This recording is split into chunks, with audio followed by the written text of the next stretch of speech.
Selamat malam, Ibu, Bapak, Saudara-saudari yang terkasih kaum muda dalam Kristus Yesus. Hari ini Sabtu tanggal 26 Oktober 2024, kita bertemu kembali dalam Remas, Renungan Malam Singkat di Paroki Stella Maris Jepara. Hari ini kita akan mendengarkan sabda Tuhan yang diambil dari Injil Lukas, bab 13 ayat 1-9. Ibu, Bapak, Saudara-saudari yang terkasih, dalam suatu perbincangan para petani, saya mencoba mendengarkan pembicaraan mereka tentang menanam biji kurma, di mana biji kurma itu ternyata akarnya itu sangat jauh ke dalam. Jadi metode untuk menanam bijinya itu seperti menanam biji-bijian yang lain, ditaruh ke dalam tanah, tetapi tepat di atas dari biji itu tidak ada media tanah, tapi dikasih pemberat, batu, atau apapun lainnya. Jadi dalam masa pertumbuhannya, tunas tidak bisa naik ke atas, tetapi dia akan turun ke bawah, semakin dalam, kemudian tiba waktunya beberapa waktu, mungkin minggu atau bulan, kemudian petani membuka batu pemberat tadi, dan tunas akan naik ke atas. Jadi tunas tadi sangat jauh ke dalam tanah, sehingga pohon semakin besar, semakin tinggi, walaupun ditimpa oleh angin keras, dia tidak akan gampang tumbang ataupun jatuh.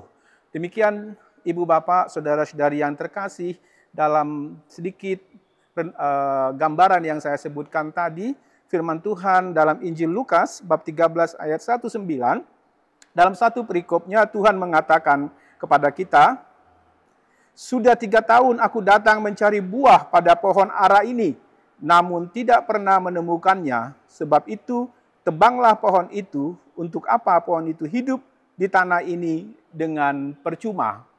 Tuhan mengatakan, mengandaikan perumpamaan tentang pohon yang tentu dari sebuah pohon kita mengharapkan buahnya. Dalam renungan ini, Tuhan mau mengatakan kepada kita bahwa kita sebagai umat manusia, kita diberikan Tuhan kesempatan, kita diberikan Tuhan talenta, kita diberikan Tuhan banyak rezeki, kasih karunia, pengalaman hidup dari kasih karunia, berkat-berkat yang diberikan Tuhan. Demikian juga pengajaran-pengajaran yang kita dapatkan, baik melalui para imam kita, melalui pengalaman hidup kita. Tuhan meminta kita untuk berbuah. Tuhan meminta kita supaya kita teguh seperti pohon kurma tadi, yang akarnya, tunasnya menancap jauh ke dalam, kemudian dia naik ke atas dengan gagah dan kokoh. Artinya tunas tadi adalah firman Tuhan, pengalaman hidup yang kita alami itu semakin diterpa, semakin kuat karena dasar iman kita, keteguhan iman kita akan Kristus itu sudah semakin baik.